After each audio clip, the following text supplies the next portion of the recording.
I'm Brandon, 27, working 60-hour weeks at a tech startup that's barely staying afloat. Every day is a blur of meetings and deadlines while I struggle to make rent in a city that devours my paycheck. Last Tuesday I collapsed during a presentation to investors. The doctor said it was exhaustion and dehydration. Then my dad called the hospital room and casually asked, "Is the $3,500 I send each month enough?" I froze, confused. "What allowance?" The line went silent for so long I thought we'd disconnected. If you're watching this from your comfortable couch, drop a like and subscribe. Trust me, you'll want to hear what happened next. I grew up in a quiet suburban neighborhood in Grand Rapids, Michigan. We weren't wealthy, but we were comfortable enough. My parents both worked decent jobs. Dad as an electrical engineer and Mom as an administrative assistant at a local high school. Our two-story house had a basketball hoop in the driveway where my younger brother Jason and I would play until the streetlights came on. Those were simple times when family meant security, and I never thought about things like rent or utility bills. Everything changed when I was 16 and Jason was 14. The arguments had been increasing for months, but I still wasn't prepared when Dad sat us down and explained that he and Mom were getting divorced. 2 weeks later, he moved out, and 3 months after that, he relocated to Arizona for a new job. The court granted Mom primary custody, which meant Jason and I stayed in the family home, though it never felt the same. Despite the distance, Dad made an effort to stay connected. We had weekly phone calls where he'd ask about school sports and my plans for the future. He never missed a birthday or Christmas, always sending thoughtful gifts that showed he still remembered who I was becoming. When I made it onto the honor roll, he flew back just to take me out to dinner and tell me how proud he was. My relationship with Mom was different. After the divorce, she seemed to pour all her attention into Jason. While I got lectures about responsibility and independence, Jason received endless support and understanding. When I needed new basketball shoes, Mom said I should save my allowance. But when Jason wanted the latest gaming console, she somehow found the money. I told myself it was because he was younger and needed her more, but the pattern continued as we got older. I graduated high school with a decent GPA and got accepted to Michigan State University. Dad offered to help with tuition, but Mom insisted that college students should learn financial independence. So I took out loans, worked 20 hours a week at the campus bookstore, and picked up extra shifts delivering pizzas on weekends. Meanwhile, Jason got a new car for his 16th birthday. Those college years were tough but formative. I majored in computer science, drawn to the creative problem-solving and future job prospects. Between classes, work, and studying, I barely had time for a social life. My roommates would invite me to parties, but I usually declined, knowing I had early shifts the next morning. By graduation, I had a degree, $45,000 in student loans, and a determination to make something of myself. The job market was competitive, but I landed a position at a promising tech startup in Seattle. The salary wasn't impressive, but the opportunity seemed worth it. My new manager talked about growth potential and equity options that could be valuable if the company succeeded. Dad congratulated me on the phone, telling me he was proud I was forging my own path. Mom's response was more subdued. She was busy helping Jason apply for community college.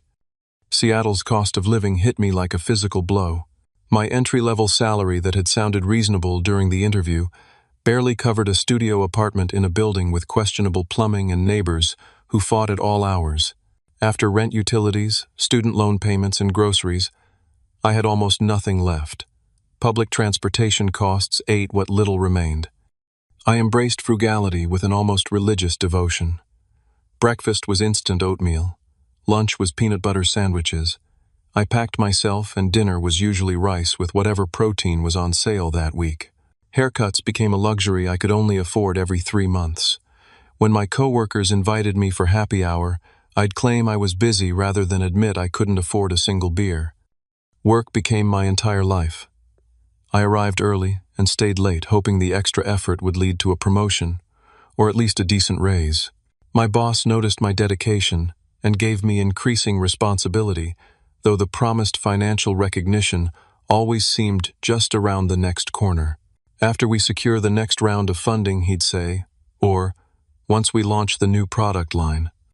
My health began to suffer under the constant pressure. The headaches started first, dull, persistent pain behind my eyes that over-the-counter medication barely touched. Then came the insomnia, lying awake, worrying about bills while exhaustion pulled at my bones. I started getting frequent colds that lingered for weeks because I couldn't afford to rest. When a molar began throbbing with pain, I ignored it until the agony drove me to an emergency dental clinic, where I put the root canal on a credit card, already approaching its limit. Phone calls with Dad became shorter as I didn't want to worry him with my struggles.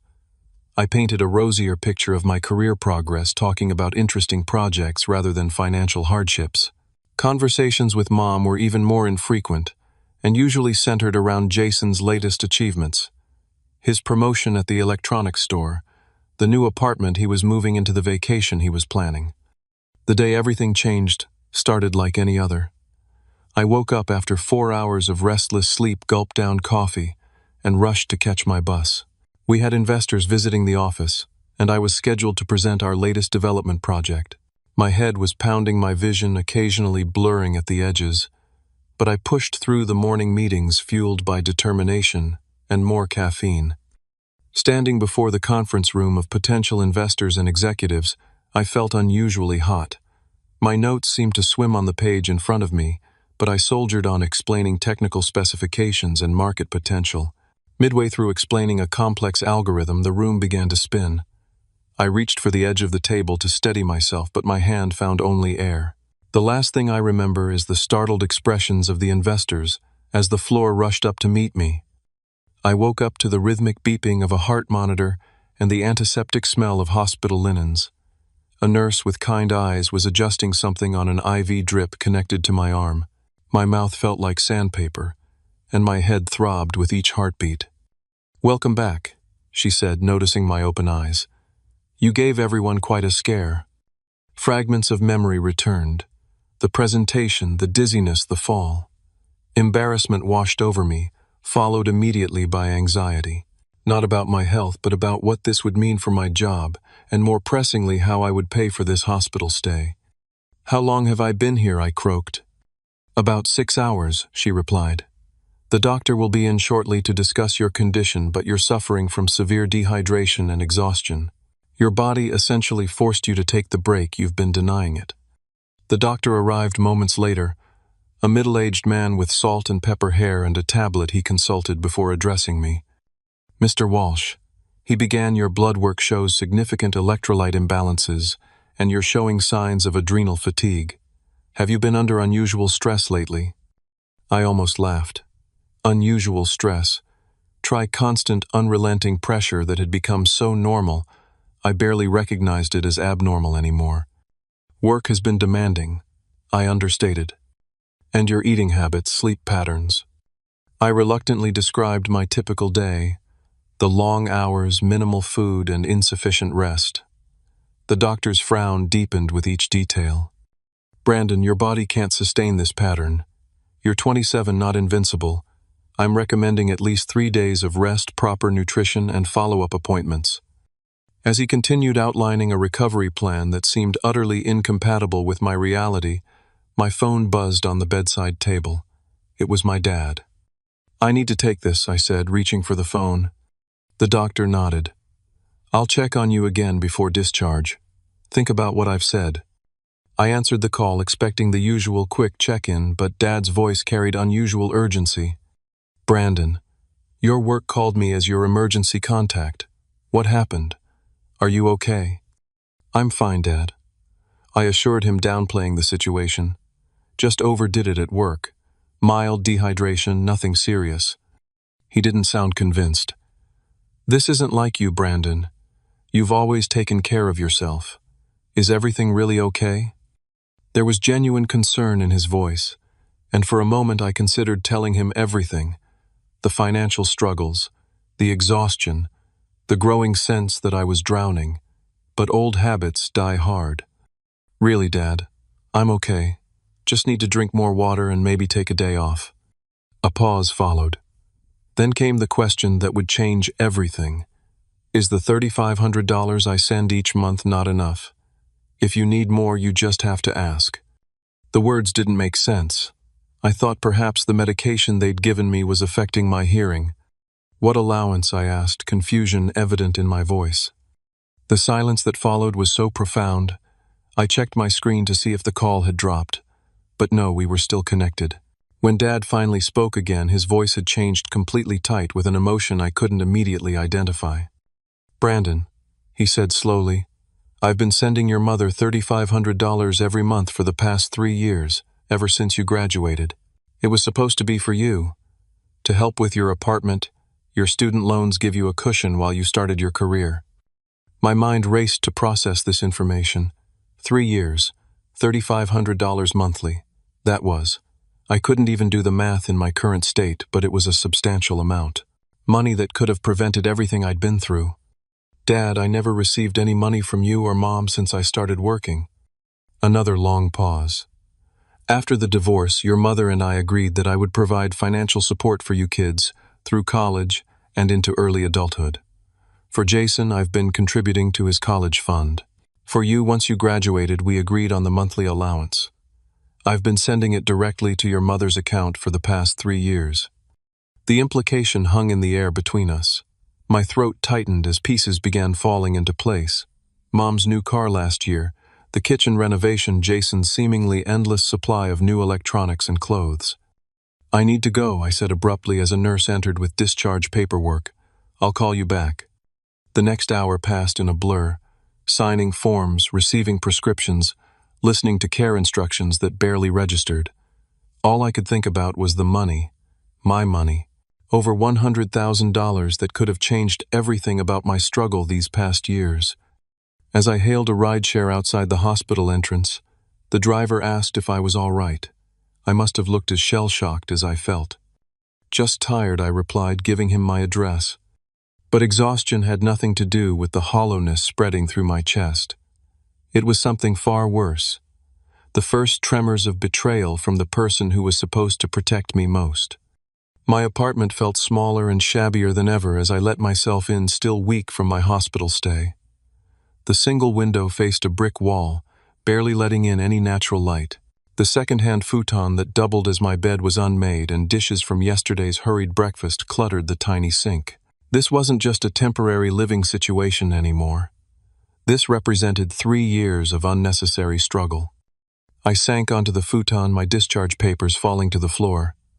3 years of $3,500 monthly, $126,000 total. The number was almost incomprehensible. That amount could have paid off my student loans entirely. It could have meant a decent apartment, proper healthcare savings for the future. It could have changed everything. My first instinct was to check my bank accounts illogically, hoping there might have been some massive misunderstanding. I opened my laptop and logged into my checking account, scanning months of transactions. Nothing unusual appeared, just my modest paychecks going in, and bills going out with the balance perpetually hovering just above zero. I checked my savings account next, which contained exactly $872. My emergency fund that never seemed to grow because emergencies kept happening. No mysterious deposits. No evidence of the money Dad claimed he'd been sending for 3 years. I pulled up old emails, searching for any mention from Mom about financial support. Nothing. In fact, the last time I'd asked for help, when my car had broken down beyond repair 6 months after moving to Seattle, Mom had lectured me about financial responsibility and suggested I take the bus instead. I'd been doing exactly that ever since. The evidence was becoming clear, but I needed to hear it from Mom herself. I picked up my phone, noticed 3 missed calls from Dad, and dialed Mom's number instead. She answered on the 4th ring, her voice carrying its usual distracted tone. "Brandon, this is unexpected. Is everything okay?" "Not really," I replied, trying to keep my voice steady. "I'm calling about the money Dad's been sending for me." A beat of silence followed. When she spoke again, her tone had shifted slightly. "What are you talking about?" "Dad just told me he's been sending $3,500 every month for the past 3 years. Money that was meant for me, but I never received." "Your father says a lot of things, Brandon." Her voice took on a defensive edge I recognized from childhood arguments. "You know how he exaggerates." "So he hasn't been sending money for me?" "Well, he sends child support, of course. That arrangement didn't end just because you grew up. But it's not some specific amount for you personally. It's to support the family. This didn't align with what Dad had said, but I'm not living at home. I haven't been for years. Brandon, I'm in the middle of something right now. Can we discuss this later? Before I could protest, she added, I'll call you this weekend, okay? Love you. And the line went dead. Her evasiveness only intensified my suspicion. Mom had always been skilled at redirecting uncomfortable conversations, but this felt different.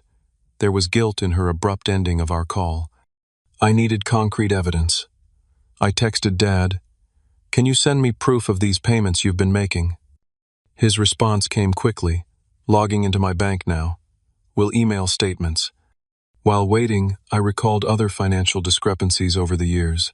The time Mom claimed she couldn't help with my textbooks because money was tight, yet Jason got a new laptop the same month. Or when she said she couldn't visit me in Seattle because flights were too expensive, then posted Facebook photos from her weekend trip to Las Vegas with her friends. Dad's email arrived with attachments. Bank statements showing consistent monthly transfers of $3,500 to Mom's account dating back exactly 3 years. Each one referenced Brandon's support in the transaction notes. The evidence was undeniable. I called Dad back, my voice shaking slightly. I got your email. I see the transfers. Brandon, I'm so sorry, he said, his voice heavy with regret. I never thought to verify you were receiving the money. When you never mentioned it, I assumed you were being responsible, maybe saving it or investing. It never occurred to me. He trailed off. It's not your fault, I assured him, though part of me wished he'd checked sooner. But I need to understand what happened. Of course. What are you going to do? Confront Mom, I said. A plan already forming. In person. After ending the call, I booked the cheapest flight to Grand Rapids for Friday afternoon using most of my meager savings. I then called my manager at work, explained the family emergency, and requested 2 personal days. Given my recent collapse, he didn't argue. I called Mom back, but the call went straight to voicemail. Rather than leave a message, I texted her, Flying home this weekend. Need to talk in person. Her response came hours later. Looking forward to seeing you. Jason will be excited too. The casual tone of her message with no acknowledgement of our earlier conversation fueled my determination. This wasn't going to be a pleasant family reunion, but I needed answers. The flight to Michigan gave me time to organize my thoughts and evidence. I had Dad's bank statements printed out, along with a list of questions I needed answered. What had happened to the money? Why had she kept it from me? How could she watch me struggle financially, while apparently using my support money for herself and Jason? When my plane landed Friday evening, I rented a car rather than asking for a pickup. I wanted the freedom to leave when I needed to, anticipating this wouldn't be a peaceful visit. Driving through my old neighborhood felt surreal. Fall leaves carpeted lawns and Halloween decorations adorned porches. My childhood home came into view, the 2-story colonial with green shutters and the basketball hoop still standing in the driveway. But something was different. A brand new SUV sat in the driveway. Definitely not the sensible sedan Mom had driven for years.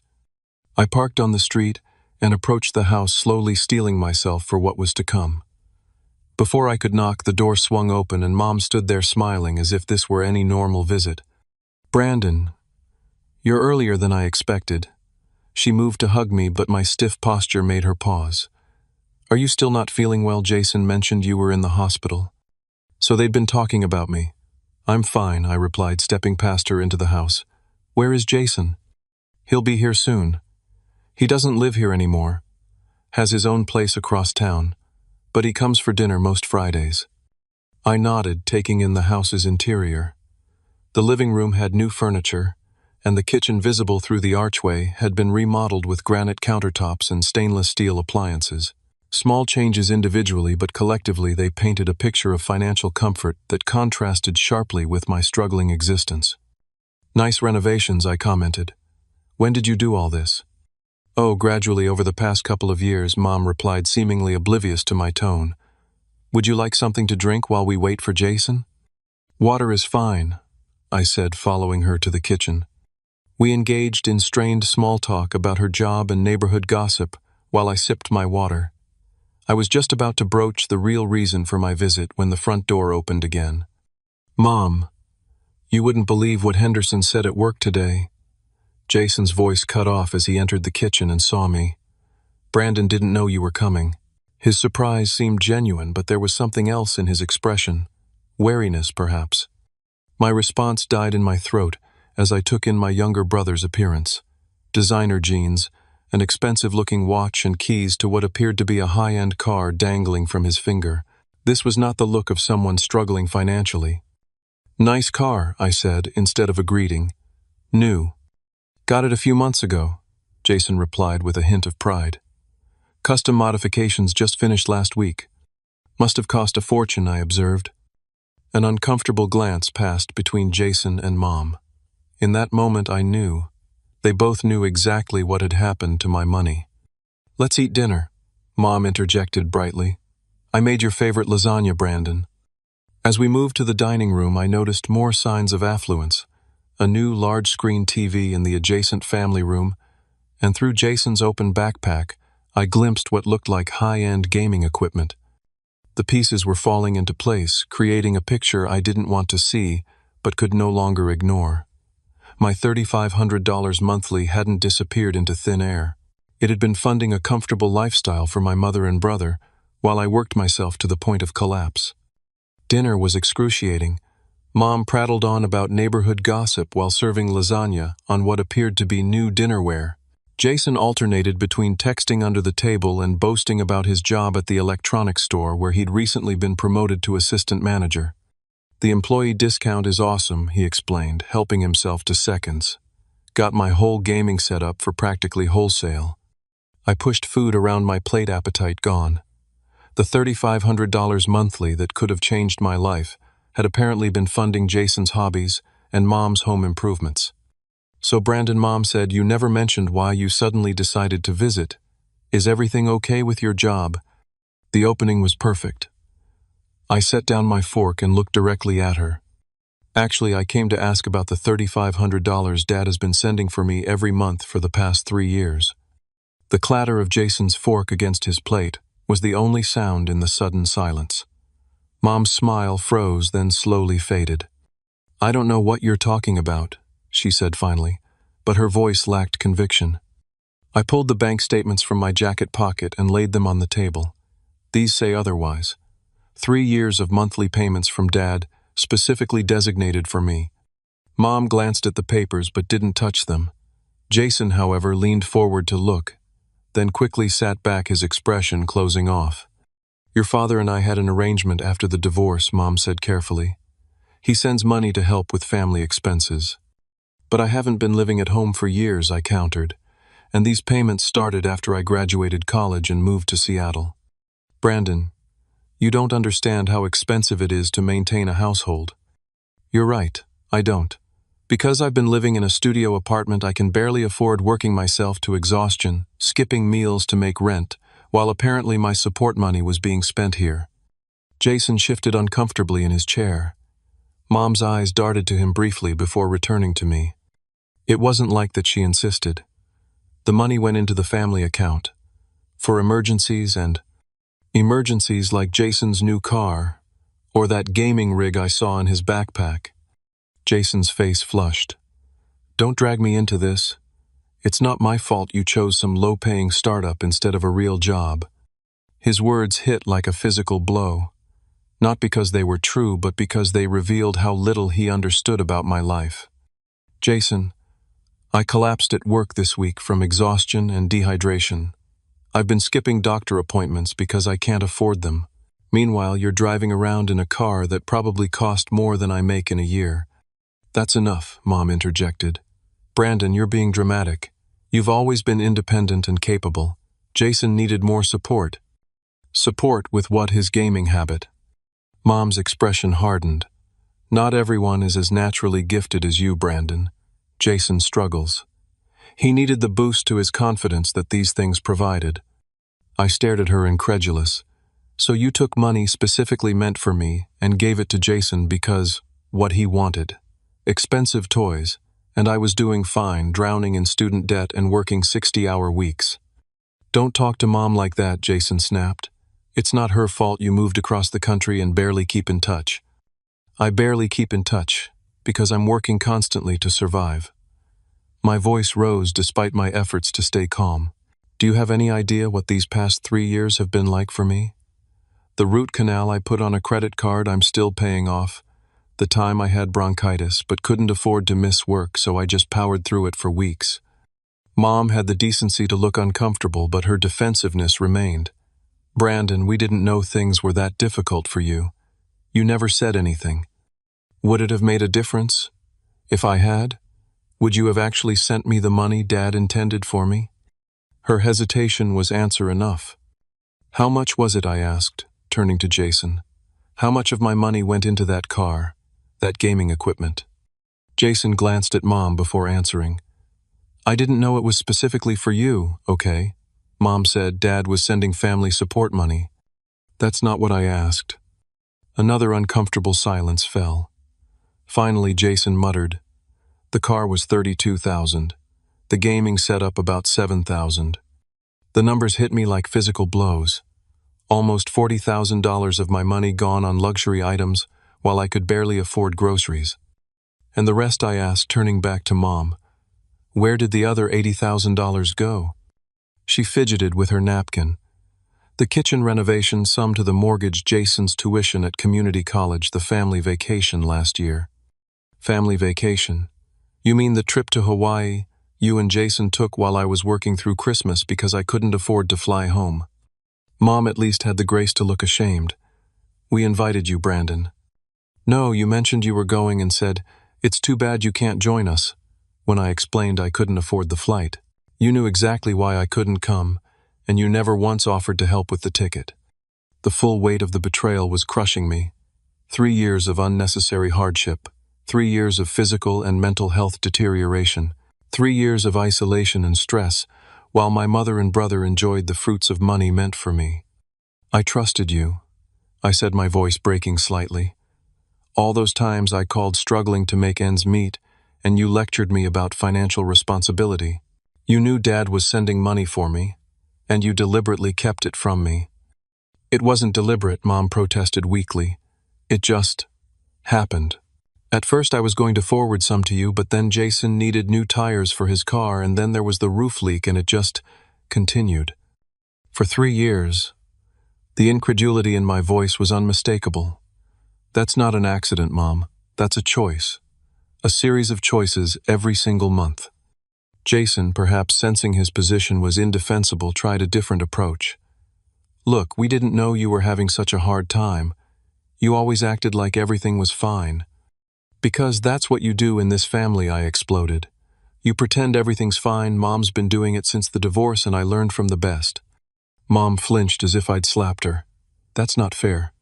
Fair? You want to talk about fair? I gestured to the bank statements on the table. $126,000, Mom. That's what Dad sent for me. Money that could have changed everything about these last 3 years of my life. And you took it. I didn't think of it that way, she said softly. In my mind, it was supporting the family. I wasn't part of this household anymore. You knew I was struggling in Seattle. You knew I was working myself to exhaustion, and you let me believe I was on my own while spending my support money on kitchen renovations and vacations. Jason stood abruptly. This is bullshit. You always think you're better than us with your fancy degree and big city job. So things were tough for a while. Welcome to real life. The casual dismissal of my hardship was the final straw. I stood as well, shaking with anger and hurt. Real life? I've been living real life, Jason. You've been living on my dime, apparently. Enjoying luxuries I couldn't even dream of because I was too busy working multiple shifts to keep a roof over my head. That's enough, both of you, Mom interrupted. Brandon, I understand you're upset, but upset doesn't begin to cover it, I cut her off. You betrayed me, Mom. Both of you did, and I don't know if I can forgive that. The words hung in the air, heavy with finality. Mom's eyes filled with tears, but for once, I didn't feel the familiar urge to comfort her, to smooth things over and pretend everything was fine. I'm staying at a hotel tonight, I said, gathering the bank statements. I'll let you know when I'm ready to talk again. As I moved toward the door, Mom called after me. Brandon, please. We can work this out. I paused, hand on the doorknob, not turning back. The worst part isn't even the money, Mom. It's that you watched me struggle for 3 years and said nothing. You chose Jason over me again and again. With those words, I walked out, letting the door close behind me with a decisive click. In my rental car, hands shaking on the steering wheel, the tears I'd been holding back finally broke free. 3 years of hidden struggle, of pretending I was fine, of pushing my body and mind to breaking points. All unnecessary, all preventable, all because the people who should have protected me had instead taken advantage. As I drove away from my childhood home, I wasn't just leaving the physical space. I was leaving behind illusions about my family that had persisted despite evidence to the contrary. The revelation was painful, but there was also a strange sense of clarity cutting through the betrayal. For the first time, I saw the dynamic clearly, not as I wished it to be, but as it actually was. The hotel room was generic and impersonal. Beige walls, floral artwork, a queen bed with too many pillows. But tonight, its anonymity was comforting. I sat on the edge of the bed, emotionally drained from the confrontation, and called Dad. He answered immediately. "Brandon, how did it go?" "About as well as you'd expect," I replied, my voice hoarse. "They spent it, all of it." Dad was silent for a moment, before asking, "On what?" I recounted the details. Jason's car and gaming setup, Mom's kitchen renovation, their vacations and home improvements. With each item, Dad's breathing grew more controlled, the way it always did when he was restraining anger. "I'm coming there," he said finally. "I'll be on the first flight tomorrow." "You don't need to." "Yes, I do. This isn't just about the money, Brandon. This is about them watching you struggle while they lived comfortably on funds meant for you. I won't let that stand." The firmness in his voice was reassuring. For so long I'd been handling everything alone. Having someone unequivocally on my side felt like finding solid ground after treading water for years. "Thank you," I said simply. "Get some rest. Text me your hotel information. I'll let you know when my flight lands." After hanging up, I lay back on the bed, staring at the ceiling. The events of the past few days replayed in my mind.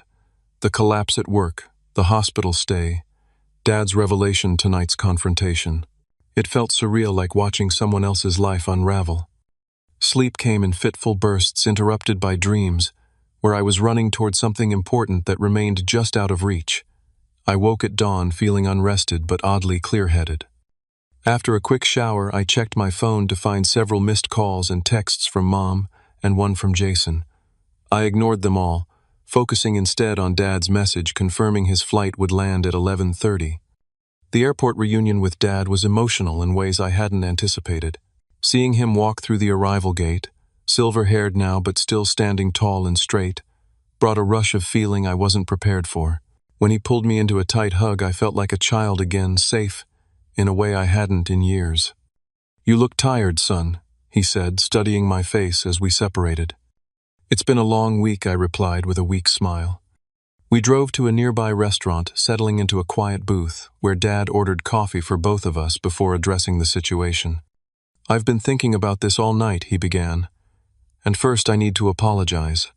I should have verified you were receiving the money. I should have asked directly instead of assuming everything was fine when you never mentioned it." "It's not your fault," I assured him. "You had no reason to think Mom would do this." Dad sighed heavily. "That's just it. Maybe I should have. The signs were there during our marriage. The way she favored Jason, the little financial discrepancies that never quite added up. It was strange hearing Dad acknowledge something I'd felt but never fully articulated.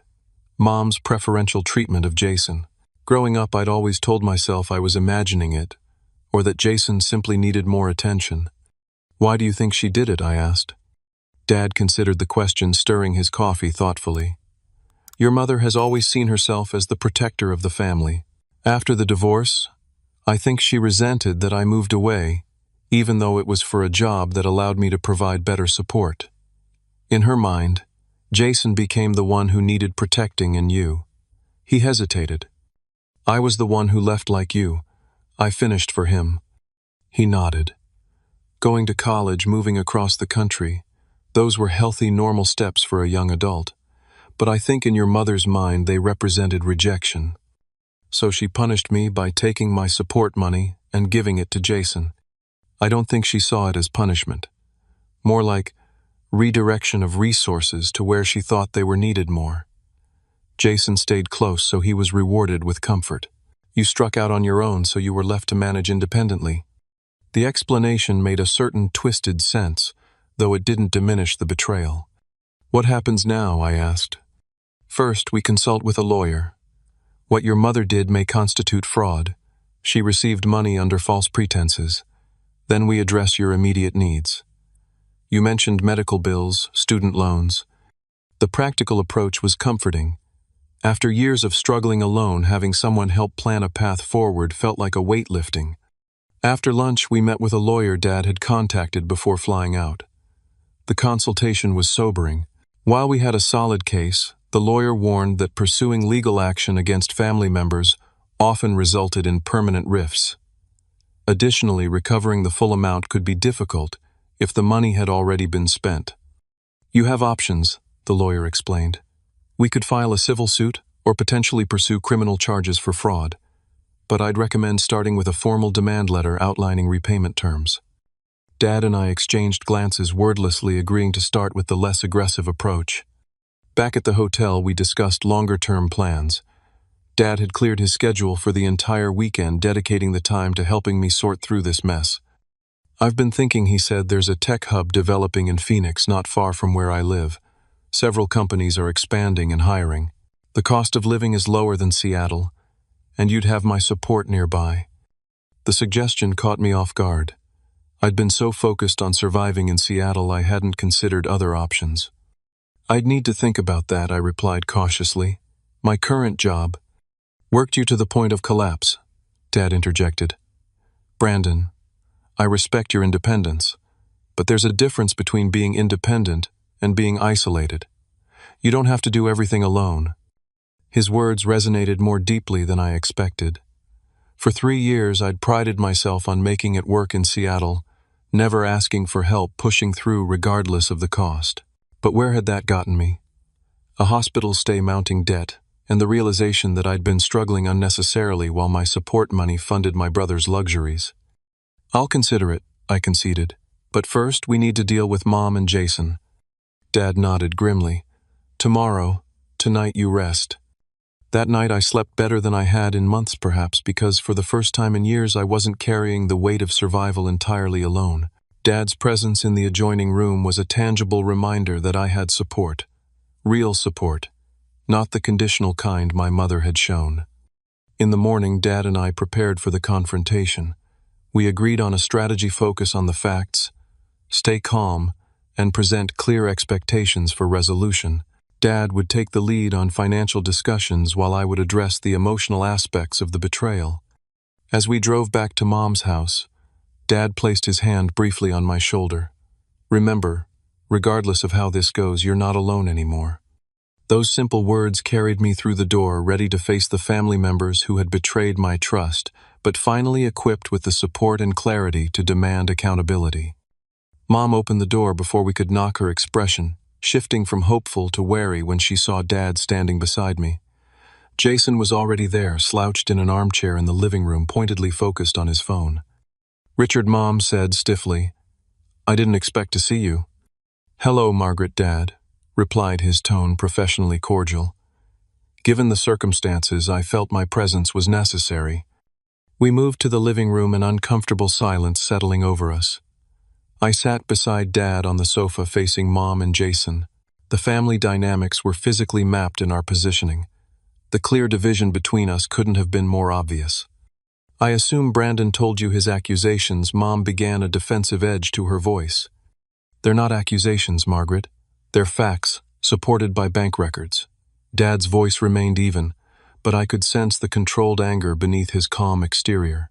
For 3 years, I sent $3,500 monthly, specifically designated for Brandon's support. Money he never received. Jason finally looked up from his phone, his expression a mixture of defiance and discomfort. We didn't know it was specifically for Brandon. That's not true, Jason, I interjected.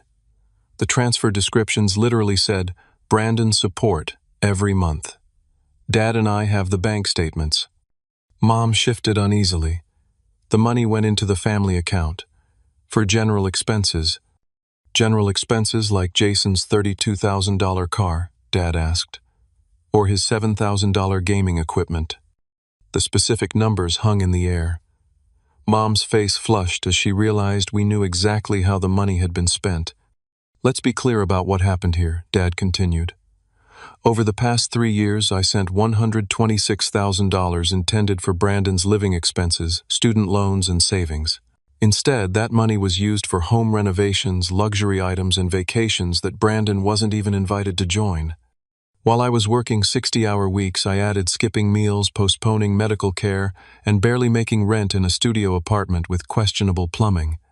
Mom's eyes darted between us, perhaps finally understanding the gravity of the situation.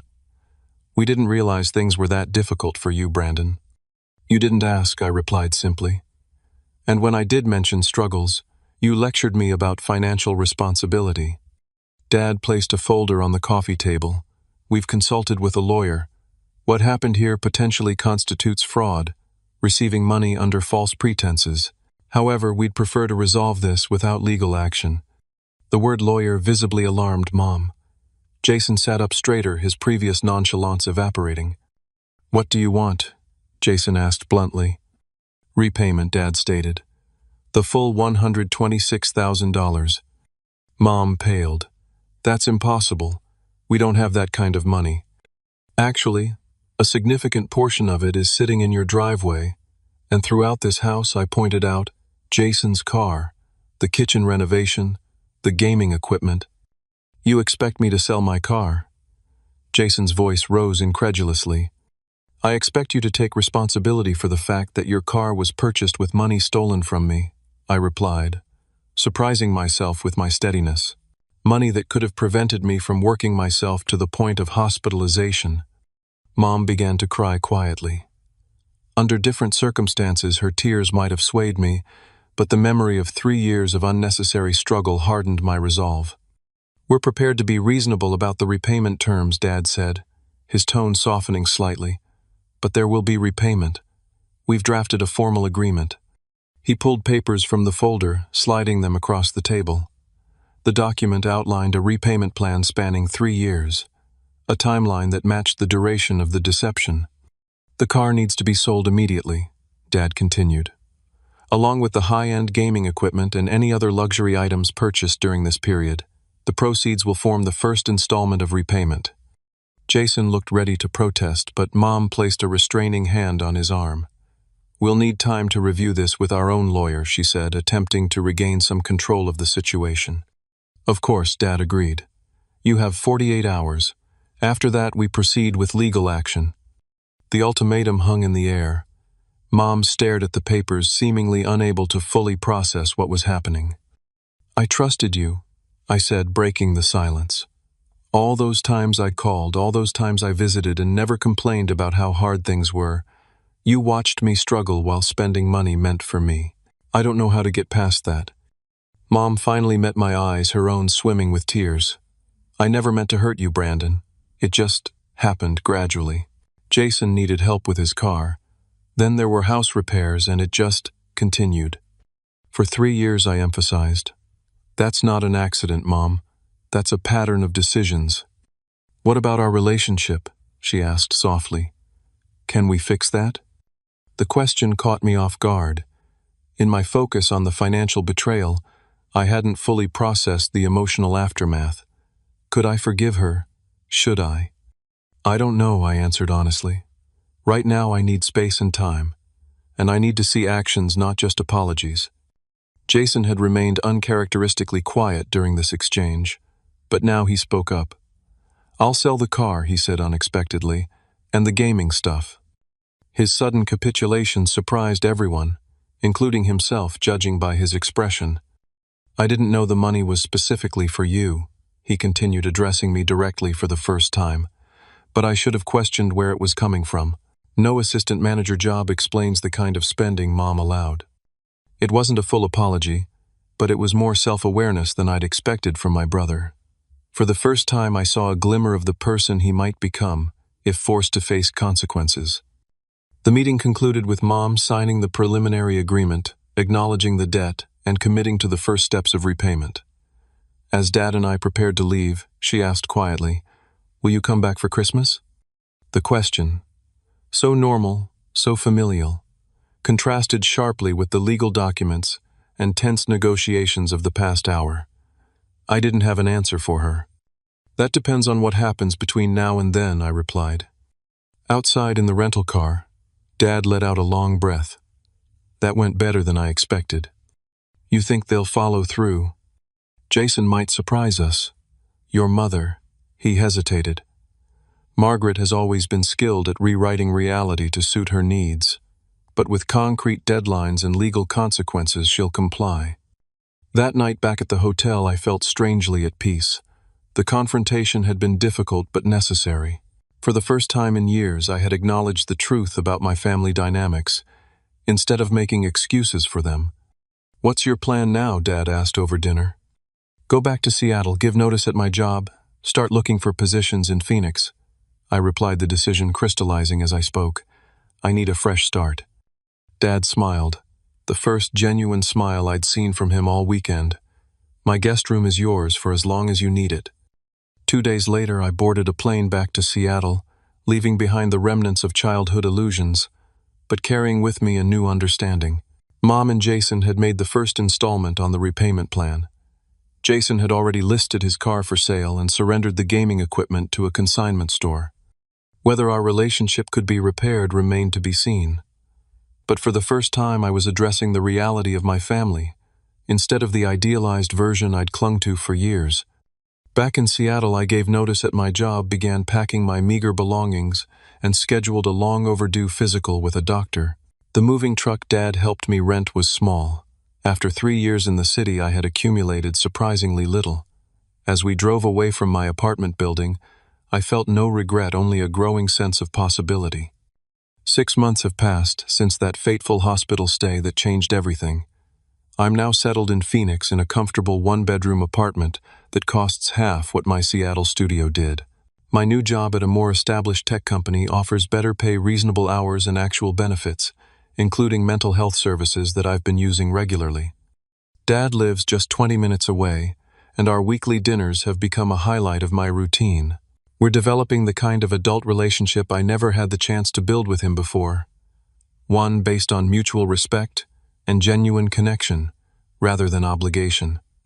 The repayment plan from Mom and Jason has been proceeding as agreed. The car sold quickly, and combined with the gaming equipment provided a substantial first installment. Monthly payments have arrived consistently since then.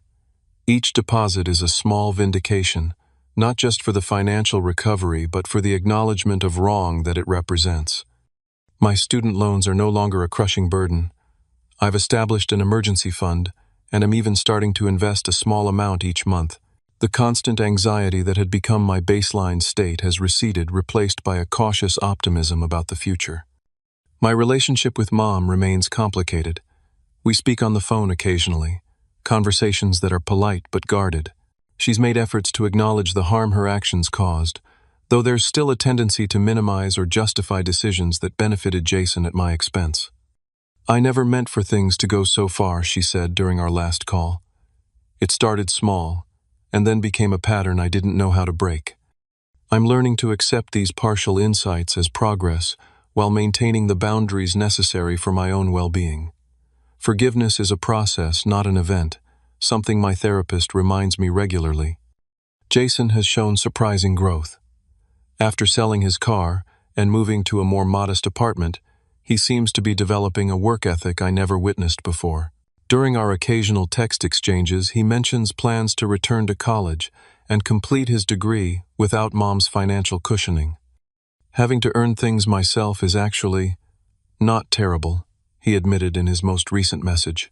"A small step, but significant, coming from the entitled teenager who once enjoyed the fruits of my stolen support money." Dad and I have had many long conversations about family dynamics, piecing together patterns that stretched back to my childhood. He carries his own guilt for not recognizing sooner what was happening, though I've assured him repeatedly that the responsibility lies primarily with Mom. "I should have been more present," he said during one such discussion. The physical distance after the divorce made it too easy for your mother to construct her own narrative without my input. You're here now, I reminded him. That's what matters. And it does matter. Having a parent who unequivocally supports me has been healing in ways I hadn't anticipated. Dad has become not just a father, but a friend and mentor, helping me navigate career decisions and offering perspective without controlling. The most profound changes, though, have been internal. I'm learning to recognize patterns from childhood that shaped my adult behavior. The tendency to minimize my needs, the reflexive self-reliance that prevented me from seeking help even when desperately needed. In therapy, I'm developing healthier approaches to relationships and self-advocacy. I've also gained clarity about money and its role in family dynamics. Financial support is never just about the dollars. It's about priorities, values, and often power. The way money flows within families reveals truths that words might conceal. Most importantly, I've learned about boundaries, their necessity and their power. Setting limits with Mom and Jason wasn't punitive, it was protective. Requiring accountability wasn't vengeful, it was essential for any possibility of future relationship. I still struggle sometimes with the question of forgiveness. Can I fully forgive Mom for watching me struggle for 3 years while redirecting my support money to Jason? The answer changes day by day, but I've realized that forgiveness doesn't require forgetting or removing consequences. It's possible to release bitterness while maintaining healthy boundaries. The scars from this experience will always be part of my story, but they no longer define my present or dictate my future. For the first time in years, I'm genuinely thriving. Building a career I enjoy, developing meaningful relationships, and creating a life aligned with my values, rather than driven by survival. If there's one thing I've learned through all of this, it's that family isn't just about blood. Family is about consistent support, mutual respect, and unbreakable trust. Sometimes the family we're born into fulfills those needs. Sometimes we need to create our own version of family with people who genuinely have our best interests at heart. As I sit here in my new apartment watching the desert sunset from my balcony, I feel something I haven't experienced in years: peace. Not because everything is perfect, but because I'm finally living authentically with clear eyes about my relationships and my worth. Have you ever discovered a betrayal from someone you trusted completely? How did you handle it? If this story resonated with you, please share your thoughts in the comments. Don't forget to like and subscribe if you want to hear more stories about navigating complex family dynamics and finding strength through difficult transitions. Thank you for listening, and remember, sometimes the hardest lessons lead to the most meaningful growth.